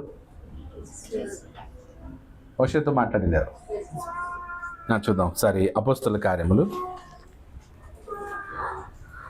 7వ అధ్యాయం. స్టెఫెన్ ప్రసంగం చేస్తున్నాడు. స్టెఫెన్ సొంతంగా ప్రసంగం చేస్తున్నాడా? పరిశుద్ధాత్ముడు స్టెఫెన్ ద్వారా మాట్లాడుతున్నాడు. ఓకే, అప్పుడు మాట్లాడుతూ ఏమన్నాడు? 7వ అధ్యాయం 35వ వచనం.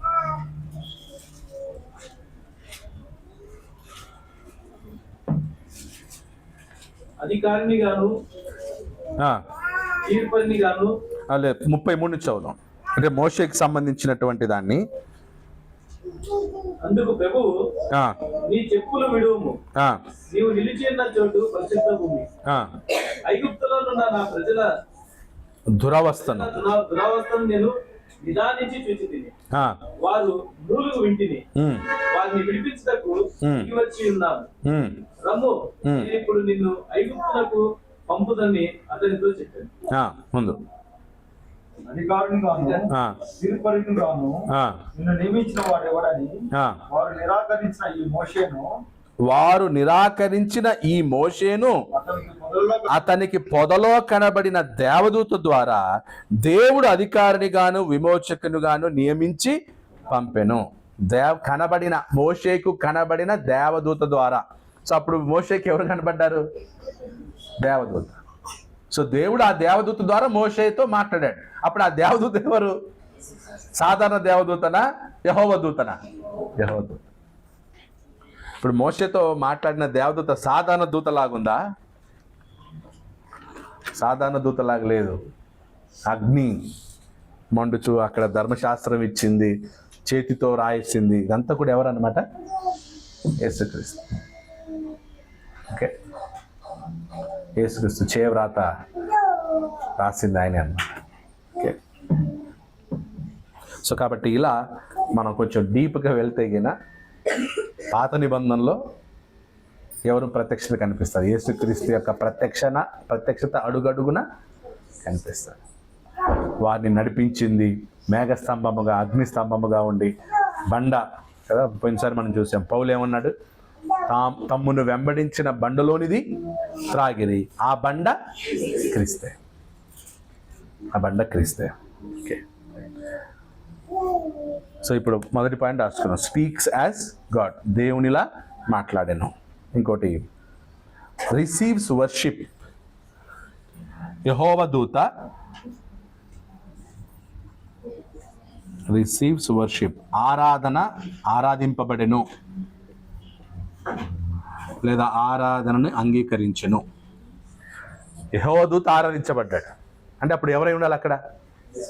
యేసుక్రీస్తుని. అలా చూద్దాం. నిర్గమకాండం 3వ అధ్యాయం 1-5.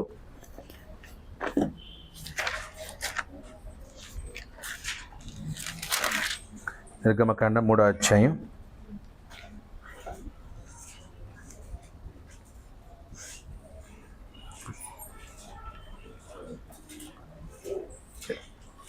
యెహోషువ చెప్పానా? ఓకే. సో 6వ ఇది జడ్జెస్కి వెళ్ళిపోదాం. అది పోయినసారి నిర్గమకాండం చెప్పాను, యెహోషువ చెప్పాను. న్యాయాధిపతులకి వెళ్దాం. న్యాయాధిపతులు 6:11-21.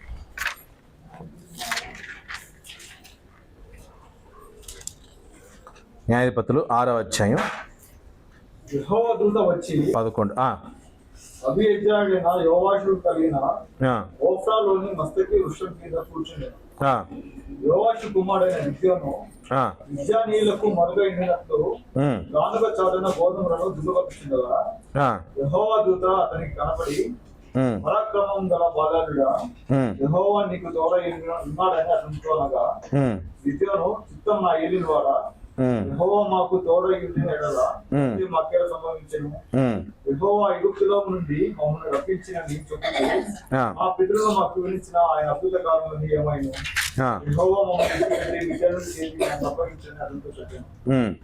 అంతటా యెహోవా అతని కళ్ళు తిరిగి తెచ్చుకొని వెళ్ళి, విజయాన్ని చేతిలో నుండి ఇశ్రాయేలును రక్షించు, నిన్ను పంపిన వాడు నేనే అని చెప్పగా, అతడు, చిత్తం నా ఏలిన వాడా, దేని సహాయం చేత నేను ఇశ్రాయేలును రక్షింపగలను? నా కుటుంబం మనిషి గోత్రం ఎన్నికలేనిదే. సో ఇలా గిద్యోనుతో మాట్లాడుతున్నది ఎవరు? యెహోవా దూత. సో ఇప్పుడు అంతా మాట్లాడిన తర్వాత ఏమన్నాడో చూడండి, 20వ వచనం చూడండి. యెహోవా దూత ఆ మాంసమును బొంగని భక్షములు పట్టుకొని రాతి మీద పెట్టి నీళ్లు పోయమని చెప్పాను. అతడు అలాగ చేయగా యెహోవా దూత తన చేతనున్న కర్రను చాపి దాని కొనతో ఆ మాంసమును ఆ పొంగని భక్ష్యములను ముట్టినప్పుడు అగ్ని ఆ రాత్రిలో నుండి వెడలి ఆ మాంసమును పొంగని భక్ష్యములను కాల్చివేసాను. అంతటా యెహోవా దూత అతనికి అదృశ్యమాయెను. రైట్. అప్పుడు గిద్యోను ఏమనుకున్నాడు? నేను ఆయన యెహోవా దూత అని తెలుసుకొని, ఆహా నా ఏలినవాడా యెహోవా, ఇందుకే కదా నేను ముఖాముఖిగా యెహోవా దూతను చూచితిని అనెను. ఓకే. అంటే ఇది సాధారణ దూతలు చేసే కార్యం కాదు. సో యెహోవా దూత యెహోవా మాట్లాడుతున్నట్టు మాట్లాడి అక్కడ ఏం చేశాడనమాట, గిద్యోని యొక్క వర్షిప్ని అంగీకరించినట్లు. రైట్. అది వర్షిప్ అంటే గిద్యోను సమర్పించాడు భక్ష్యములను, మాంసమును. దాన్ని ఏం చేశాడనమాట, యెహోవా దూత అంగీకరించాడు, యాక్సెప్ట్ చేశాడు. అలాగే అబ్రహాం దగ్గర కూడా, సో అక్కడ 3 దేవదూతలు కనిపిస్తారు కదా, అక్కడ కూడా వారు అంగీకరించారు. సో ఇలాగ వర్షిప్ని అంగీకరించిన వాడు. యెహోషువ కూడా పోయినసారి చూసి, యెహోషువ 15వ అధ్యాయంలో నమస్కారం చేస్తాడు యెహోషువ. ఎవరికి? యెహోవా దూతకి. యెహోషువకు అప్పుడే పాత నిబంధన ధర్మశాస్త్రం ఇవ్వబడింది. ఏమని? దేనికి కూడా సాగిలపడకూడదు, నమస్కరించకూడదు. ఇప్పుడు యెహోషువకి ధర్మశాస్త్రం తెలుసా తెలీదా? తెలుసు. ఇప్పుడు నమస్కరించాడు. ఒకవేళ అక్కడ నిజంగా దేవదూత అయితే అక్కడ సాధారణ దేవదూత అయితే ఏం చేయాలి? ఎందుకంటే సాధారణ దూత ఆ ఆరాధన అంగీకరిస్తే యెహోషువ దోషి అవుతాడు. బట్ మౌనంగా సైలెంట్గా ఉండి అంగీకరించాడంటే అప్పుడు ఆయన ఎవరు? యేసుక్రీస్తు. సో ఇలాగున యెహోవా దూత ఆరాధన ఏం చేశాడనమాట, అంగీకరించాడు. అలాగే 16:10 చూడండి, ఇందాక కూడా చదివాం. ఆదికాండం 16:10లో హాగరుతో మాట్లాడేటప్పుడు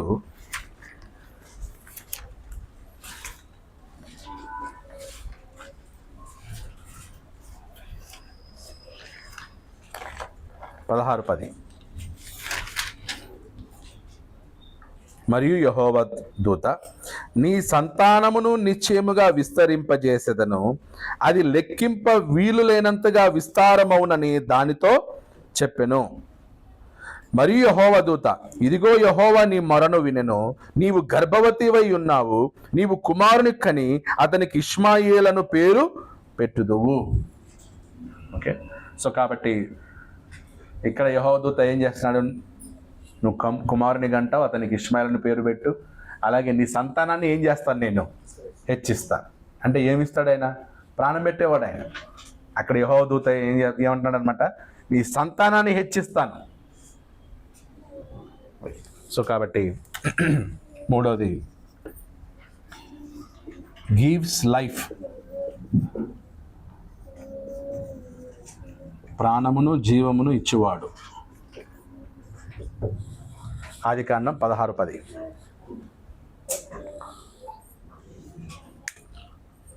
అలాగే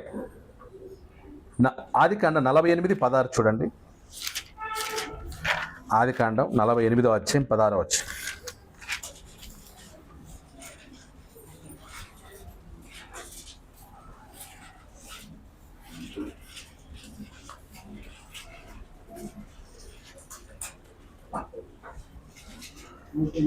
ఆ, 15 నుంచి చదువుదాం.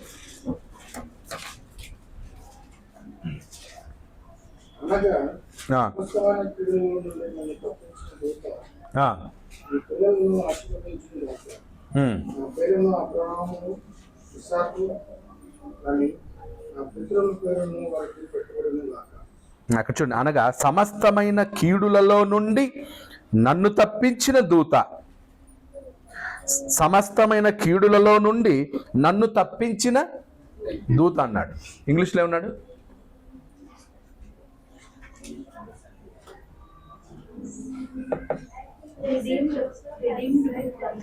Redeemed from all evil.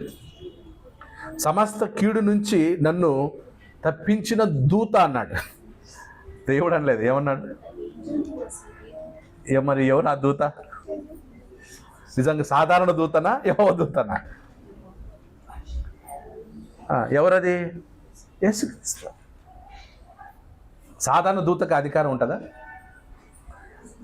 సాధారణ దూతకు విడిపించే అధికారం ఉంటుందా? విమోచించే అధికారం ఉంటుందా? ఉండదు. సో రిడీమ్డ్ అనే మాట వాడాడు. విమోచించెను, ప్రతి కీడు నుంచి, ప్రతి ఆపద నుంచి విమోచించిన దూత ఈ పిల్లలను ఆశీర్వదించును గాక.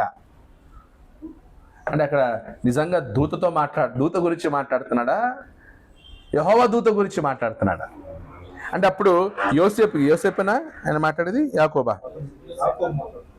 యాకోబు మాట్లాడుతున్నాడు. అప్పుడు యాకోబుకి యెహోవా దూత అంటే తెలుసు, యెహోవా దూతగా ప్రత్యక్షమయ్యాడు. సో యెహోవా దూత నన్ను ప్రతి కీడు నుంచి తప్పించును, ప్రతి కీడు నుంచి కాపాను, అలాగే ఈ బిడ్డల్ని కూడా ఆశీర్వదించును గాక అంటున్నాడు యాకోబు. సో కాబట్టి యెహోవా దూత అంటే కీడు నుండి తప్పించినవాడు, పాపమును క్షమించినవాడు. యాకోబు యొక్క పాపాల్ని క్షమించి, అది యాకోబు అంటాడు. నా కీడు అంటే సమస్తం అన్నమాట. కీడు నుంచి అంటే నన్ను విమోచించినవాడు, పాపం నుండి విమోచించాడు, నన్ను క్షమించాడు. అలాగే నిర్గమకాండం 23:20-21. నిర్గమకాండం 23వ అధ్యాయం 20-21 వచనాలు.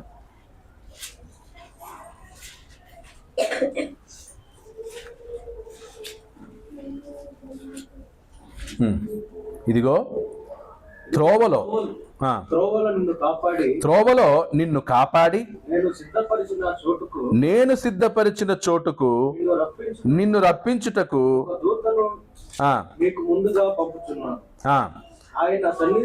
ఆయన సన్నిధిని జాగ్రత్తగా నుండి ఆయన మాట వినవలెను. ఆయనకు కోపము రేపవద్దు, మీ అతిక్రమములను మీ అతిక్రమములను ఆయన పరిహరింపడు. ఆయన పరిహరింపడు, నా నామము ఆయనకున్నది. ఎవరు ఏమేమి పాయింట్లు గమనించారు? ఒకటి, నేను ఒక దూతను మీకు ముందుగా పంపుచున్నాను. ఓకే, ఎక్కడి వరకు? కనాను చేరేంత వరకు నేను మీకు ఒక దూతను ముందుగా పంపుచున్నాను. రైట్. 2, ఆ దూత గురించి మాట్లాడుతూ ఏమన్నాడు? ఆయన సన్నిధిని జాగ్రత్తగా ఉండి. సాధారణ దూత అయితే ఎందుకు చెప్తాడు ఈ మాట? ఆయన సన్నిధిలో మీరు ఎలా ఉండాలంట? జాగ్రత్తగా ఉండి ఆయన మాట వినవలెను.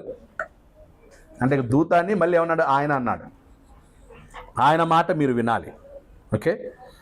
3వది, ఆయనకేం చేయొద్దు. సాధారణ దూతకి అయితే ఎందుకు చెప్తాడు ఇలా? 4వది, మీ అతిక్రమములను ఆయన, అంటే ఏంటి? ఆయన ఏం చేస్తాడు? మీ అతిక్రమములను ఆయన ఏం చేస్తాడు? క్షమిస్తాడు. ఎప్పుడు? మీరు ఆయన మాట వింటే, ఆయనకు కోపం రేకపోతే ఆయన మీ అతిక్రమములను ఏం చేస్తాడు? క్షమిస్తాడు. కోపం రేపితే క్షమించడు. ఆయన మాట వినకపోతే క్షమించడు. దీన్ని బట్టి ఏమర్థం అవుతుంది? He forgives sin. అతిక్రమములను పరిహరించేవాడు, క్షమించేవాడు. రైట్. నా నామము ఆయనకున్నది. రైట్. సో దీన్ని బట్టి ఏమర్థం అవుతుంది? యెహోవా దూత ఫర్గివ్స్ సిన్, అతిక్రమములను క్షమించును. సాధారణ దూతలు క్షమించలేరు, యెహోవా దూత క్షమిస్తాడు. సో నిర్గమకాండం 8వ అధ్యాయం 23:20-21, అలాగే ఆది కాండము 48:26, 15 and 16, 48, 15, 16. ఎంత బాగుందో చూడండి. ఇక్కడ నిర్గమకాండంలో చెప్పబడింది, ఆయన మీకు ముందుగా వస్తాడు, ఆయన దూత, ఆయనకు మీరేం చేయొద్దు? కోపం రేపొద్దు, జాగ్రత్తగా ఉండండి ఆయన విషయంలో. మీరు ఆయన మాట వినాలి. అది ఇప్పుడు ఎవరి మాట వినాలి? యెహోవా మాట వినాలి, యెహోవా దూత మాట వినాలా? యెహోవా దూత మాట వినండి మీరు. ఆయన ఏం చేస్తాడు? మీ అతిక్రమములను పరిహరిస్తాడు. మీరు ఆయన విషయంలో జాగ్రత్తగా ఉంటే, ఆయన కోపం రాకపోతే, ఆయన మాట వింటే మీ అతిక్రమలను పరిహరిస్తాడు ఆయన. కాబట్టి అక్కడ ఎవరై ఉండాలి? యేసుక్రీస్తే. Okay, next. సర్వజ్ఞుడు. యెహోవా దూత ఎవరన్నమాట? సర్వజ్ఞుడు, all known, all knowing, all knowing. So మళ్ళీ ఆది కాండం 16:11-13. సో ఆ హాగరు తోటి మాట్లాడేటప్పుడు రైట్ చాలా విషయాలు మాట్లాడతాడు. 16వ అధ్యాయం, ఆది కాండం 16వ అధ్యాయం 11 నుంచి. మరియు యెహోవా దూత, ఇదిగో యెహోవా నీ మొరను వినెను, నీవు గర్భవతి అయి ఉన్నావు, నీవు కుమారుని కని అతనికి ఇష్మాయేలును పేరు పెట్టుదువు. అతడు అడవి గాడిద వంటి మనుష్యుడు, అతని చెయ్యి అందరి చేతులు అతనికి విరోధముగా ఉండను. అతడు తన సహోదరులందరి ఎదుట నివసించునని దానితో చెప్పగా, రైట్, అది చూచుచున్న దేవుడవు నీవే అను పేరు తనతో మాట్లాడిన యెహోవాకు పెట్టెను. ఏలైనగా నన్ను చూచిన వాడిని నేను ఎక్కడ చూచితిని కదా అని అనుకొనెను. ఓకే. సో హాగరుతో అక్కడ మాట్లాడింది ఎవరన్నమాట? యెహోవా దేవుడు, యెహోవా దూత. యెహోవా దూత అక్కడ ఏం చెప్తున్నాడు? నీకు సంతానం పుడతాడు, వాడు ఎలా ఉంటాడో ముందే చెప్తున్నాడు అనమాట. వాడు ఎలా ఉంటాడంట? ఆ ఇష్మాయేలు అడవి గాడిద వంటి మనుషుడు. వాడెవరంట?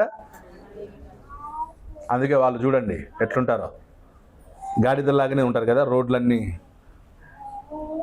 అర్థమైంది కదా ఎవరని? స్వభావం అడవి గాడిద వంటి స్వభావం. రైట్. అతని చెయ్యి అందరి చేతులు అతనికి విరోధముగా ఉండును. ప్రపంచమంతటా వాళ్ళే విరోధులు, వాళ్ళకి అందరు విరోధులు. ఎవరో తెలుసు కదా. మనం కుడి చేత రాస్తే అంటే మనం కుడివైపు రాస్తాం కదా, అంటే ఎక్కడి నుంచి స్టార్ట్ చేస్తాం, లెఫ్ట్ స్టార్ట్ చేసి రైట్కి వెళ్తాం, వాళ్ళు రైట్లో స్టార్ట్ చేసి అన్ని ఆపోజిటే, అన్ని విరుద్ధమే. అది ముందే చెప్పాడు చూడండి. ఓకే, సో వాళ్ళు ఎప్పుడు అన్ని ఆపోజిట్ వాళ్ళు, అందరికి ఆపోజిట్ వాళ్ళు. ప్రపంచంలో ఇప్పటికీ అదే జరుగుతారు, అన్నిటికీ వ్యతిరేకం. అది ముందే చెప్పాడు ఎవరు, యెహోవా దూత. అంటే అప్పుడు ఆయనకి ముందు తెలుసా తెలీదా? సో కాబట్టి ఆ యెహోవా దూత ఎవరు, సర్వజ్ఞుడు, అన్ని తెలిసినవాడు. రైట్. నిర్గమకాండం 3:2, నిర్గమకాండం 3వ అధ్యాయం 2వ వచనం.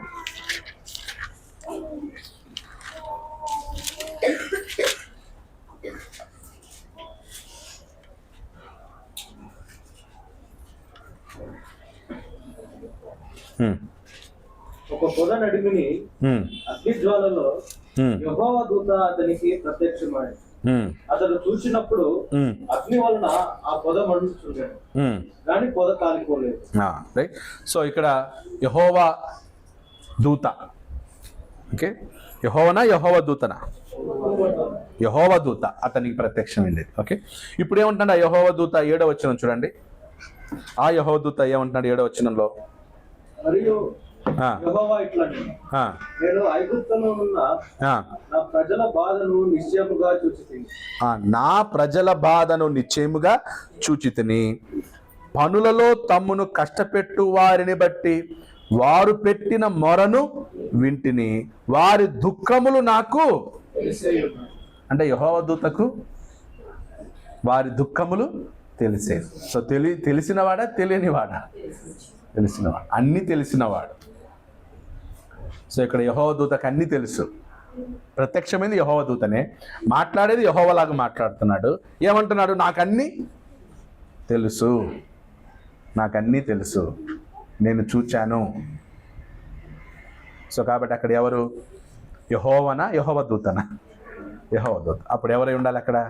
యేసు. ఎందుకంటే తండ్రి ఎవరితోనూ ఏం చేయలేదు, మాట్లాడలేదు. ఎవరు కూడా తండ్రి స్వరమును వినలేదు, తండ్రిని చూడలేదు. రైట్. సో అక్కడ మోషేతో మాట్లాడేటువంటి ఆ యెహోవా దూత సాధారణ దూతలాగా ఉండదు. ధర్మశాస్త్రం ఇస్తాడు, ఆ తర్వాత వెళ్ళిపోయేటప్పుడు నేను నీ మహిమను చూడాలంటే నువ్వు నన్ను చూడలేవు, నేను నిన్ను కప్పుతాను, నా వెనక పార్శ్వం నువ్వు చూస్తావు అన్నాడు. సో అక్కడ ఎవరు అనమాట? యేసుక్రీస్తు. ఒకవేళ అక్కడ నిజంగా తండ్రైన దేవుడైతే, మిగతా చోట్లంతా తండ్రైన దేవుడైతే, అప్పుడు యేసు ప్రభు యోహాన్లో చెప్పింది ఏమవ్వాలి? మీరు ఎన్నడూ నా తండ్రి స్వరూపమును, ఏ మనుషుడును ఆయన చూడలేదు, ఆయన స్వరూపం వినలేదు అనేది ఏమవుతుంది అనమాట? అబద్ధం. సో యెహోవా దేవుడు కార్యాలను జరిగించేవాడు, యేసుక్రీస్తు అట్టి నెరవేర్చినవాడు. సో భూమి మీద పాత నిబంధనలో యెహోవాగా ప్రత్యక్షమయ్యాడు ఆయన, యెహోవా దూతగా ప్రత్యక్షమయ్యాడు, ప్రభు దూతగా ప్రత్యక్షమయ్యాడు. అది మనం అర్థం చేసుకోవడానికి, ఒప్పుకోవడానికి కొంచెం కష్టంగా ఉంటుంది. యూదులకు కష్టంగా ఉండిందా లేదా? వాళ్ళకి మామూలు బండయ్యాల. ఏమన్నాడు? అబ్రహాం కంటే ఏం చేశారు వాళ్ళు? రాళ్ళు తీసుకున్నారు ఆయన కొట్టడానికి. అంటే వాళ్ళు యేసుక్రీస్తు యొక్క పూర్వపు ఉనికిని, జగత్తు పునాది వేయబడక మునిపే నేనున్నాను, అబ్రహాము కంటే ముందు నేనున్నాను, నేను అబ్రహాముతో మాట్లాడాను, అబ్రహాము నన్ను చూచెను అనేటువంటి సత్యం యూదులు ఏం చేయలేకపోయారు అనమాట? అంగీకరించలేకపోయారు, జీర్ణించుకోలేకపోయారు. మన పరిస్థితి ఏంటి? మన యూదులమా? కాము. సో కాబట్టి మనకి యెహోవా అనేటువంటి నామము విషయంలో క్లారిటీ ఉండాలి మనకి. యెహోవా అనేటువంటి నామము, ఆ నామము ద్వారా యేసుక్రీస్తు కూడా ప్రత్యక్షమే. యెహోవా అనే నామం తండ్రికి వర్తిస్తుంది, కుమారునికి వర్తిస్తుంది. అది నెక్స్ట్ చూద్దాం. ఎక్కడెక్కడ యెహోవా అనే నామం యేసుక్రీస్తుకి ఎక్కడెక్కడ వర్తించింది అనేది చూద్దాం. ఒక ఎగ్జాంపుల్ చూసాం. ఏది? సొదొమ గొమొర్ర నాశనం టైంలో యెహోవా యొద్ద నుండి అగ్ని కురిపించెను. యెహోవా యొద్ద నుండి అగ్ని కురిపించెను. ఆ మొదటి యెహోవా ఎవరు? యేసుక్రీస్తు. రెండో యెహోవా ఎవరు? తండ్రి. సో అలా కొన్ని స్టేట్మెంట్స్ ఉన్నాయి. అలా యెహోవా అనే నామం పాత నిబంధనలో యేసుక్రీస్తు కూడా వర్తించింది. అది కొంచెం ఇంకా డీప్కి వెళ్తే గిన చాలామంది హర్ట్ అయ్యే ప్రమాదాలు కూడా ఉన్నాయి. హర్ట్ అయ్యారు కూడా కొంతమంది. ప్రాబ్లం మనం అర్థం చేసుకోలేకపోవడమా లేదా బైబిల్ రాంగ్గా రాశారా? ఇప్పుడు మనకు అర్థం కాలేక, లేదు ఇది ట్రాన్స్లేషన్ ప్రాబ్లము, లేదా అది కరెక్ట్ అప్పుడు అట్లా రాశారు ఇప్పుడు రాశారని మనం రాంగ్గా అర్థం చేసుకొని బైబిల్ రాంగ్ అంటే ఎట్లా? సో మనం ఒకటి అర్థం చేసుకుని దాన్ని రీలర్న్ మళ్ళీ మనం ఏం చేద్దాం, నేర్చుకుందాం. రైట్. సో అలాగున క్రిస్టాలజీ అంటే ఇంత డీప్గా వెళ్తుంది. అందుకే ఎవరు చెప్పరు క్రీస్తు సంఘంలో క్రిస్టాలజీ గురించి ఇంత డీప్గా వెళితే ఇలాంటివన్నీ చెప్పాల్సి వస్తుంది, ఏం చెప్పాలో తెలియదు, అందుకు మౌనంగా ఉంటారు. రైట్. సో కాబట్టి మనకి దేవుడు జ్ఞానం ఇచ్చాడు, తెలివినిచ్చాడు. రైట్. కాబట్టి చదువుకుని అందులో ఎంజాయ్ చేద్దాం. యేసు ప్రభు అబ్రహాం కంటే ముందు నన్ను ఆనందించుదామా బాధపడదామా? యూదులు ఈ వాట్లన్నీ విని యూదులు ఏమవుతున్నారు? బాధపడ్డారు. ఇప్పుడు మనం బాధపడదామా సంతోషించుదామా? సో కాబట్టి భవిష్యత్తులో మరింతగా క్రీస్తుని గురించినటువంటి సత్యాన్ని మరింతగా తెలుసుకుందాం, నేర్చుకుందాం, దీని ఇతరులకు కూడా చెప్పుదాం, అండర్స్టాండింగ్ చేపిద్దాం. అందుకే ఇంగ్లీష్ బైబిల్ చదివితే అసలు ప్రాబ్లమే అంత ఉండదు. అన్ని చోట్ల ఏముంటుంది, లార్డ్ లార్డ్ అని పెట్టారు, కానీ మీ కాంటెక్స్ట్ కరెక్ట్ చదివితే అర్థం అవుతుంది. ఓకే. సో దేవుడి చిత్తం అయితే వచ్చే వారం మళ్ళీ మనం కంటిన్యూ చేద్దాం.